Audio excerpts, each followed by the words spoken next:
kunin niyo po ang kanyang pangalan, name, at kakausapin po doon.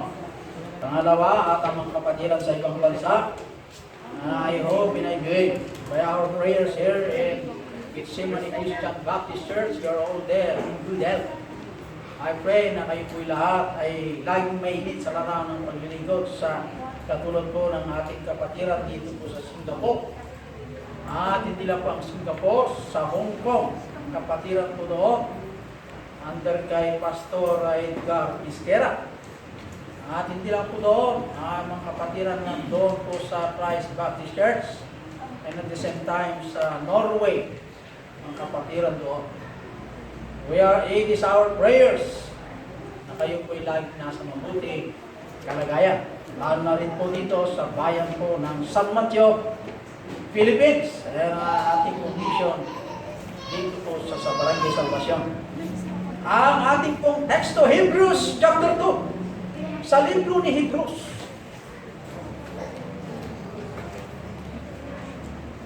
Sa Hebrews chapter 2.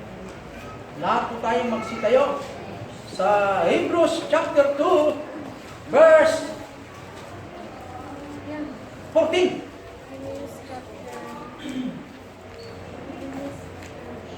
Sa Hebrews chapter 2, verse 14. Sabay natin pong basahin ang verse 14 ng chapter 2 ng Hebrews.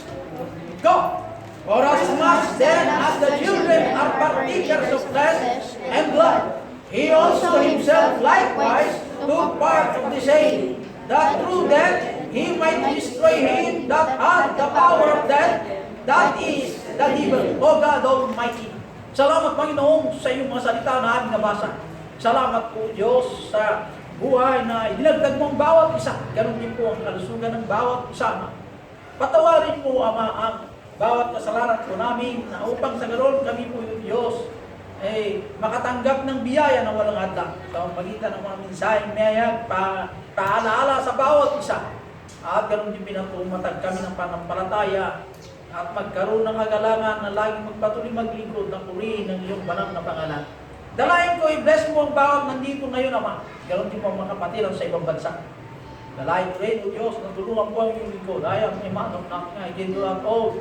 To speak out thy word without vibration, I need thy power, Father. Dalayan mo, Diyos, na ikaw makita sa bansa. Salamat sa biyaya. In Jesus Christ, I pray. Amen. Tumaksiyo po. Dito po sa Hebrews chapter 2. Verse 14. For as much then as the children are partakers of flesh and blood, He also Himself likewise took part of the same, that through death He might destroy him that had the power of death, that is the devil. The Christians, mga kinikulay gentlemen, ang mga Kristiyano would become very discouraged. Then, praise God, He has made provision for us to overcome Satan and his work. When Jesus died on the cross, He broke the power of the devil.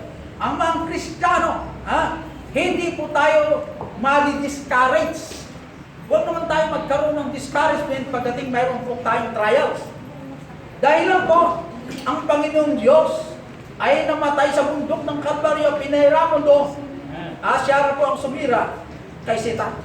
Yung pong tinutukoy na Isaiah 14:14, I will be like the Most High. Tinutukoy po na ito po ay inimitate. It will teaches us that Satan imitate God. And everything that God is and has done, the devil imitate with counterfeit look alike. Ni Satan kung paano si Satan na kumilos ngayon, ginagaya niya po si Jesus Christ, kung paano si Jesus Christ kumilos upang magkaroon din ng mga tao madala sa liwanag mula sa kadiliman. Pero si Satan, gumawa rin ng sariling counterfeit o kaparihan. Kung ang mga ngaral example ay nakaniktay, nakabarok, nakalupit ng military cap, kayang gamitin ni Satan, ganun din po si Satan. Ni Satanas, kastamit naramitin ni Satan. Nalaing nga, kopya. Kumukopya, inaramid niya po Diyos, yung bundok ng Kalbaryo. Umuna ni Satan, kinupya na po bilang si Kristo sa 2 Corinthians 11:4. John 2:18. For 2 Corinthians 11, Paul, 1 John 2:18. Si Satan po, kinupya na rin po, kiniklaim ni Satan, o Satan claim himself to be as Jesus Christ. Okay? Saan? Sa 2 Corinthians, basahin natin sa 2 Corinthians, chapter 11 po. Ano bang nakalagay po sa Bible po sa 11 po ng 2 Corinthians, chapter 11? Or if he that cometh preacheth another Jesus, whom we have not preached, or if he receive another spirit, which ye have not received, or another gospel, which ye have not accepted, ye might well bear with him. Meron pong another Jesus, another spirit, another gospel. Kung mayroon pong mangaral ang ibang Jesus Christ, ibang espiritu, at ibang ibanghilyo, huwag niyo pong tatanggapin, huwag papakinggan. Okay? Nalawag po yan, maliwanag po ang katuruan ng banal na kasulatan. Si Satan po ang pasimuno ng imitation, agkopya. Okay? Mabuti, hindi po inalaw yung nadang cloning. Yung cloning, kaya nasaw yung cloning ipa. Bukas ano tirupa ni Samuel, iparaan ko tirupa, kasi na tirupa ni Samuel. So nagpakita ni pamilya na, kung sa Samuel, mada kanya kasi tirupa na nakopya. Yung mga expert na kumukopya tirupa. Di ba, dati pinapanood ng ganyan, ano yung pinapanood na yan kung paano umawit yung artista na yun. Gayahin mo rin ang mukha, yung style paglakad, parang agda. Ganyan. Kung ang tao ay nang gawin nyo, mas higit kay Satan, kaya na kasi may makapangyarihan si Satan eh. Mayroon pong power o mayroon siyang miraculous, mayroon siyang natitirang kapangyarihan na imitate, magkaroon ng counterfeit. Kaya kung hindi mo alam ang Bible, kaya mas sinasabi ng Biblia, search the scriptures. Kailangan tayong matutong magbasa ng banal na kasulatan at magkaroon ng desire. Dahil tayong matikalikadong mabilukid ti sao ti Diyos. Sa babae ti sao ti Diyos, may bulgar, kinapuno. Because the word of God is the truth. And the truth shall set you free. Maliwanag po yan. 1 John 2:18, Matthew 24 verse 5, back up verse ng 2 Corinthians 11 po. There is another Jesus. Another spirit, 1 John 4, 1-3, back up verse po ng 2 Corinthians 11 po. Another spirit. So nga, damang espiritu, nagmula kay Satan. Okay? So ngayon po nga, search yung Bible, search them kung nagapuda ito Diyos, kung nanggaling po sila sa Diyos. Kung ikaw ay anak ng Diyos, kapatid, yes? Paano ka naging anak ng Diyos? Naging anak ako ng Diyos dahil mabait naman ako. Dahil mayroon akong sekta. Dahil ako naman ay gumagawa ng mabuti. Dahil nasa akin si Jesus Christ. Kung nasa iyo si Jesus Christ, paano nga kung nagkasala ka ulit ng Diyos? Pero basta ka lumal na krimen, anak ka pa rin baba ng Diyos? Ay, hindi na. Kaya nga i-search mo ang tao ito sa magitan ng pag-interview o pagtatanong. Dito mo malaman kung anong klaseng espiritu mayroon po itong tao dito. Kung ang espiritu ay yung manlililang na espiritu, share immediately. Amen. Counterfeit. Another gospel. Kaya meron tayong another gospel. The New American Bible. The New American Standard Bible. The New International Bible. NIV. The New King James Version. Maraming tinanggal doon, pinalitan. Anong example? Yung sinasabi ko lagi. The virgin birth, sabi ko ng King James. Wala po yung virgin birth, kundi the woman give birth. Yun ang nakalagay po sa another gospel. Tinanggal po yung virgin. Kasi talaga kinakalaban talaga si Jesus Christ, the manhood, the humanity of Christ. Gusto nilang tirahin yung pagkatao ng Kristo na si Kristo ay tao, hindi po nagmula. Hindi po ang Diyos na tinutukoy natin na naayon po sa King James Version. Kaya tinira po nila ang another gospel. So nalain ni Satan. Yung basihan po ng Biblia, meron siya rin siyang sariling Bible na kinupya po sa King James Version. Pero thousand of words na tinanggal na po dito po sa Bible ng King James, pinalitan po ng additional Bible, kaya New International Standard Bible o American Bible. Huwag tayo aalis po sa King James na 1611. Bakit King 1611? Di kami itong first, si King James, isang hari, bata pa lang po si King James. Para malaman niyo, magkaroon kayo ng background. Bata pa lang po si King James. Siya ang nag-utos sa kanya pong mga expert na theologians na gagawa kayo ng Bible na nagmula po sa mga scroll. Kaya mula sa interpretation ng Griego at Latin, sa Hebrews na word. Yung mga expert ng Latin at Griego at Hebrews ay lumitaw. Magaling ka sa Hebrews, the interpretation, magaling ka sa Griego, magaling ka sa Latin. Expert po sila sa interpretation at grammar. At sila po ay ininterpret mula sa Griego o Latin o Hebrews. Yung nakasulat po sa Bible ay sa scroll, itinranslate po sa English version.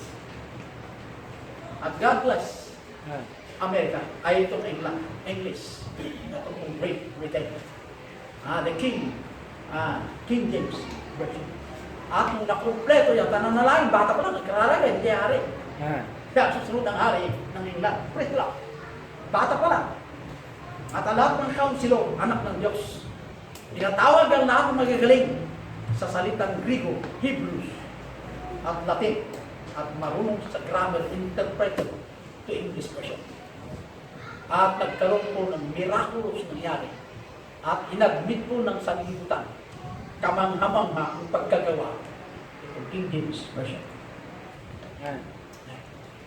Kaya, yun ang gamit natin. King James 16:11. Pero, si Shedon gumawa rin sa sariling Bible. Kaya gumawa rin. Ang another gospel. Hindi lang po. Meron siyang another Jesus, si Satan himself. Another Espiritu. Another gospel. At another ministers. Ang mga ngarap, meron din mga ngarap. Sino yung mga ngarap niya? Mga anak din. Kita niya, sa 2 Corinthians 11, chapter 11, verse 13 down to 15, there is another ministers. Another ministers. Mga ngaral na hindi pumula sa banal na kasulatan, King James Version. Kaya ang kanila pong basihan, iyong pong another gospel. Ano pa ang sampul ni another gospel? Another gospel? Ito pa.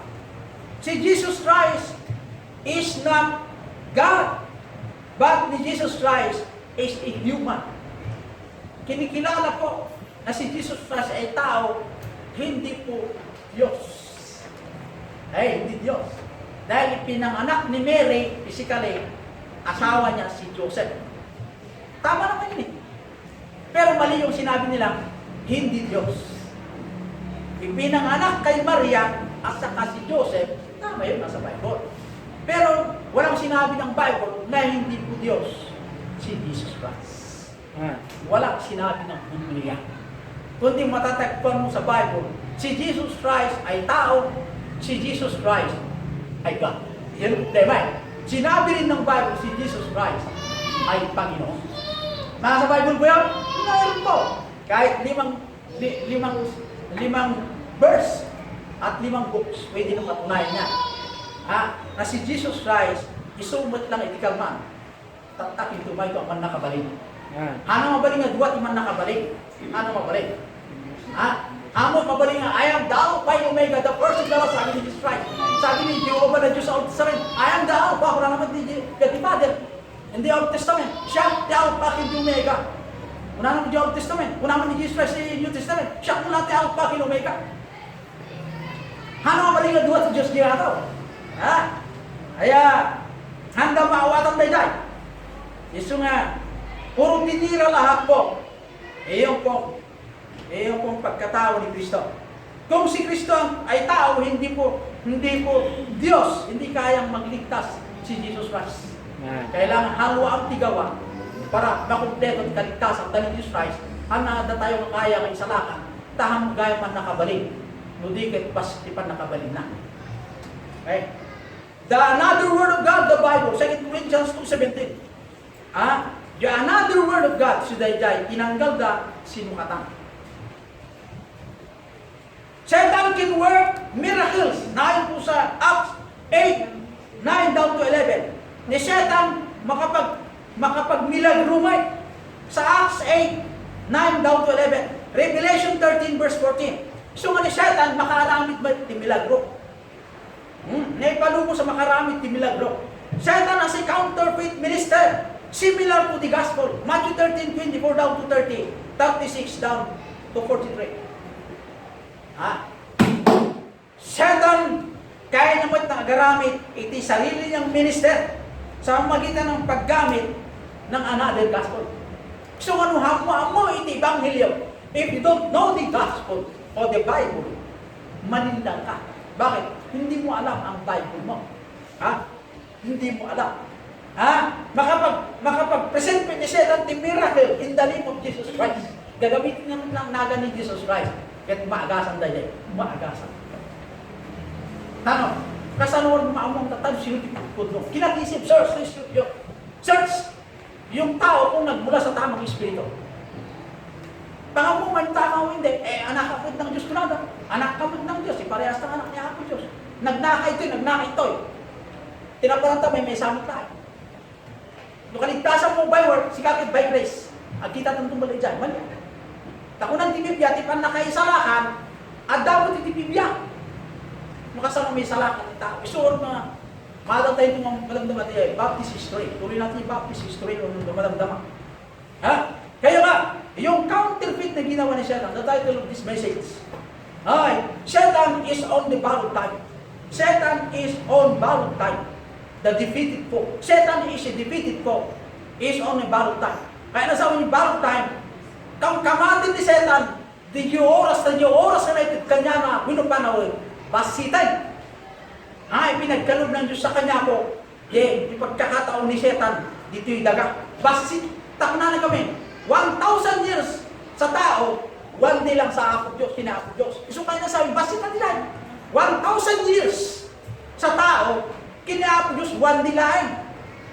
O 1,000 years dito 1 century, 100 years lang nila. Kikuna na Apo Diyos, yung 1,000 years, 1 day lang kina Apo Diyos. Iso ko na ti Bible, basitin ti panawin ni Satan, nagtrabaho di kayat na. Iso nga ni Satan, kastalao na iti, pananggit-git na nagtrabaho, adong mayaban na, nakadwa ni Pierno. Kaya di 1 John 4:4, unang puntos. Remember Christians are in the winning side. Nakiti mananampalataya, huwag kayong mag-alala. Kahit kung kunti ng panahon ni Satan nagtrabaho, taado ti maakay na mapunta niya po yung impyerno. Pinaalalahanan tayo ng 1 John 4:4. Christians are in the winning side. Greater is He that is in you than he that is in the world. Greater is He that is in you than he that is in the world. Yung kung meron sa atin, mas makapangyarihan yung nasa atin na si Kristo Jesus. Kasi yung sanlibutan, na mayroon po dito na gumagalaw, na makapangyarihan. Mas makapangyarihan yung mayroon po tayo because we overcome the world through Christ. At tinalo ni Kristo ang sanlibutan sa magitan ng kanyang kamatayan.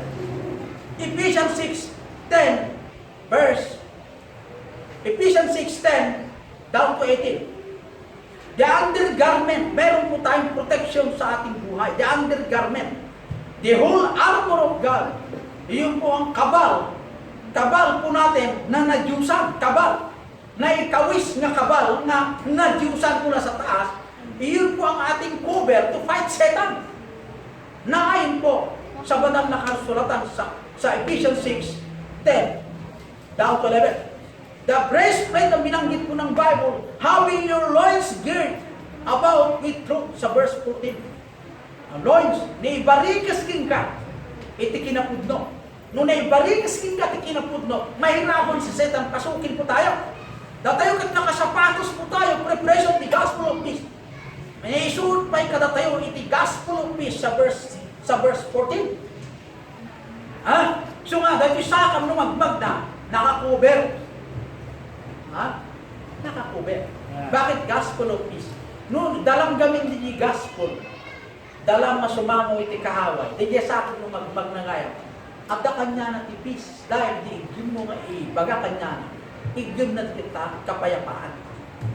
So nga, how beauty are those feet who bring the message of repentance to those people who do not understand what is meant by unsafe or safe. Babay, isungarod nga, how beautiful are those feet. Amen? The shield, anya ngayon tikalasan sa verse 16, iyon po ang ating faith, pananampalataya. Dahil tikalasan, dahil tisaka, nakakawis mo, the gospel of peace. Dahil breastplate pa tinutukoy at naibarinas kadatay kinapudno. The undergarment, the whole armor of God. Nakatay ko'y nakakabal, itinadyusan, nasasao ti Diyos. No, kung lang, no? Ano yung first king? Yung sa first king example, ni Elisha, kunanay di servant ni Elisha, Panginoon, my servant, at makinig. Si Elisha po ay adipon ti Diyos. Duduwada hindi niya kadwana. Di first king, maglukan sa first king, chapter 18, kung di ako nagkamarin. Hindi kasama natin Assyrian army. Nagaduda. The Edomites, dadaan dyan. Napalawlaw na nadadarak. Tikado, ako aduda. Kung iti Manila, intiro Manila, mas diyan, 18 million lang Manila. Adu, natadarak na nga. Asya, napalawlawan da. Nakikot na dyan, adi kadwa ni Elijah, ay ni Elisha. Makinig po. Ngayon, paano ang gagawin natin ngayon? Napakarami ang kaaway. Nanalangin si Elisha, Panginoon, buksan mo ang kanyang mata para makita niya na mas marami po kami. Sinabi niya sa kanya pong assistant ng kanyang worker, mas marami tayo kaysa sa kanila nang nakikita mo. Nung binuksan ng Diyos ang kanyang mata, nakita niya po ang nakakabayo sa taas. Mas marami ang nakakabayo na ang kanilang sword maapol. Kada isang sword, makapangyarihan ang kanilang sword. Kaysa yung sword ng tao, maapoy yung sword na hamang apuran yung espada nila. Ganun po katindi ang mga warriors o mga sundalo ng Panginoon kung ang Panginoon magbigay ng protection sa kanyang anak. Dadalawa lang sila. Milyones ang kanilang nakapalibot sa kanila. Kaya nga, pag tayo lumalaban sa isang bagay, o sa ating kaaway, ay huwag kang mag-alala dahil tayo ay protected by the Lord God. Tayo ang problema kasi sa atin, hindi tayo naniniwala kung paano ang Diyos isasalba niya ang kanyang mga anak sa harap po ng mga problema. Bakit? Ito yung physical ito, nakikita ng marami. Sino naman hindi mag-atubili na ang daming kaaway, bilangin yan, ang dami. With sword, nakakabayo, iba pa yung nakaput, nakasapatos na mayroong araw, nahawak at saka espada. May mga kalasag yan, iba yung nakaput, pagbag na, nakasapatos yan, iba nakakabayo, pira mo yung mga nakacharyot. Dalawa kayo. Kaya yung kanyang kasama ay problema na. Paano natin kakayain ng mga yan? Nung kasama mo ang Diyos. Amen? Malutas ang problema. Kung mayroon tayo matibay na pananampalataya. At sabi ng Diyos, grow in this. Lumago kayo kumakaba. Yun ang problema sa atin mga kapatid. We have a little faith. Kung lamang wala ito sa atin nyo, ang ating problema ay ayusin ng Diyos. The helmet of salvation, number 17. Helmet. Yan ikabil sa ating pong ulo na helmet. May isang kalugong. Iso dayati salvation. Anya nga salvation. Iso timang mga ibagbaga kada tayo. Nga ikawis mo, di dyan ka nakaisalakan mo, nga i-claim mo, si kaanak niya, Diyos. Kung manahin di dyan, amang protector kada tayo. Pero ti espada masog mo, iyong word of God. Kaya nung nakilaban ni Jesus Christ kay Satan, nung tuksoy ni Satan po, ito si Jesus Christ. Ginamit ni Jesus Christ yung pong word of God. Ano sinabi? Di ba gaya ng nasusulat? Sinabi niya. Ikaw nga ay mula sa taas, tatalon ka dyan sa mataas na gusal, tatalon si Jesus Christ. At nakasulat din na mayroon ka mga servant ng Diyos, asaluhin ka sa baba. Nung sumagot si Jesus Christ, di ba nasusulat din, seta, na huwag mong tuksoin. Kaya ibig sabihin, ang panangga ni Jesus Christ, salita rin ng Diyos. Huwag mong tuksoin ang Panginoong mong Diyos. Hindi mo sinabi na, huwag mong tuksoin ang anak ng Diyos. Huwag mong tuksoin yung Panginoon. Pag Panginoon kasi Arya. At Panginoon ng Diyos. Maliwanag naman ang sadya. Kaya maliwanag po, ang ating sword is the Word of God. Second one. 1 Peter 5:8. Christians are always on the alert. Ang mga anak ng Diyos, kailangan po tayo laging alerto sa 1 Peter 5:8.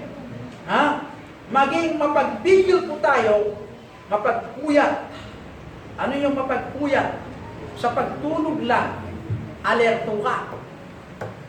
Kasi may natutulog sa atin kahit gigisingin. Hawakan mo ang kamay yung paggising, hindi pa rin nagigising. Pag sasabihin mo, mayroon tayong laro ng basketball alas 5, magigising yan. Pag mayroon tayong pong, alam nyo, iba, pag madali tayong magising, pag wordly, pag scriptural o biblical, mahirap pong magising, maging alert ang mga Kristiyano. Kaya nagbigay ng Diyos ang alertness, na mapagpigil po kayo, be sober and vigilant. Dahil ang kaaway ay naghahanap ang kanya pong, kakainin. Ay, hindi kami kakainin. Naghahanap po ang kanya pong isasama sa bundok sa impyernong apoy. Kasi naghahanap si Satan ang makakasama niya sa apoy ng impyerno. Never retreat, always resist. Na ayon sa James 4:7. What happen when you stand up to the devil? Ang remedyo po ay submit yourself therefore to God. Resist the devil and he will flee from you. Dito ang tingin. Dito ang tingin. Young people, resist. Kung malaban ka, labanan mo, huwag kang matukso. Na ayon sa James 4:7. Tingnan mo. Kung ikaw ay hindi mo pasakop o ayaw mong sumunod kay Satan, maliwanag na ikaw po ay nagpasakop sa Diyos at mayroon ka pong panlaban kay Satan. At si Satan ay lalayo po sa iyo. O si Satan, umanaw king ka, ngamin iyong baging madaking ka ni Apo Diyos timang kontrol dahil nagpasakop ka sa Diyos. Marami sa mga Kristiyano hindi nagpasakop sa Diyos. Kung hindi ka magpasakop, saan ka magpapasakop? Sino ang magprotekta sa iyo kung hindi sa Diyos din tayo dapat maging masumuri? 1 Peter 5:9. We resist the devil steadfastly in the faith. Pananampalataya. Use always the word of God. It is written as Jesus said to Satan. Kaya mananampalataya, hello. Sayang gamin iti sa una ako Diyos na may waragawag dito, hindi ganyan. No kung may school, tinan nyo. Ako nagturo na ako sa school, makinig. May mga nakikinig din, tumitingin sa'yo, eye to eye. Pero ang kanyang isip, nasa labas. Meron din nakaganyan, pero ang kanyang time, nakikinig. Si mabinis sa'yo. Pero marami din nakikinig na tumitingin. Eye to eye.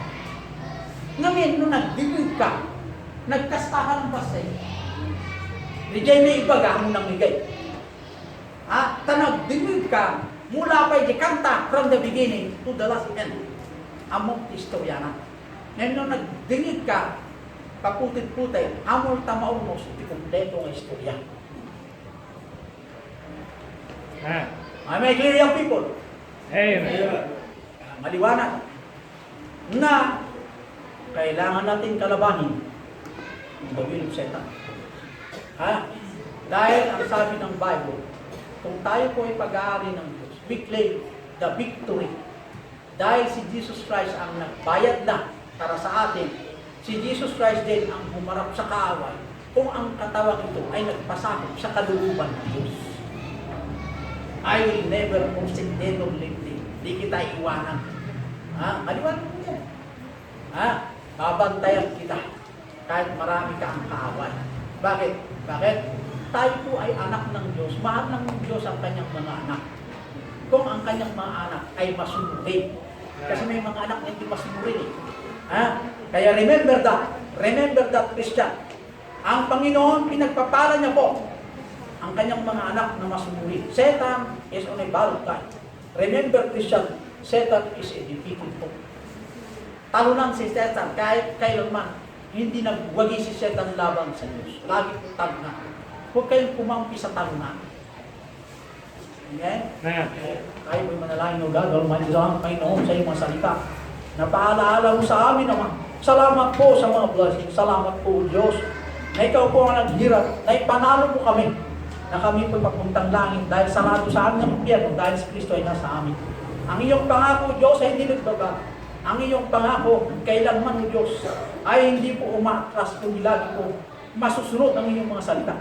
Dahil ang pangako mo, Ama, ay nakasulat ng sa libro ng buhay, na kami po yung Diyos, listado in the book of life, na kami po yung langit. At lahat yung mga anak masunurin na yung protektado po sila. At mga anak mo disobedient, ay sila po ay mapaparusahan na ayon sa iyong mga pangako, na chastisement ay pagkaloob mo sa mga anak na hindi masunurin. At ang masunurin niyo pong pinagpapala. I pray, Father, na iwanan namin ang kalooban ng Satan sa bawat buhay po namin. Alisin mo sa amin kaisipan. Yung worldly style ni Satan, na bilang po pang binis sa amin, kundi manatili kami tapat sa lahat ng panahon, sa buhay na amin po hinira. Salamat sa blessing. In Jesus Christ I pray. Amen. Lahat po magsiyo po.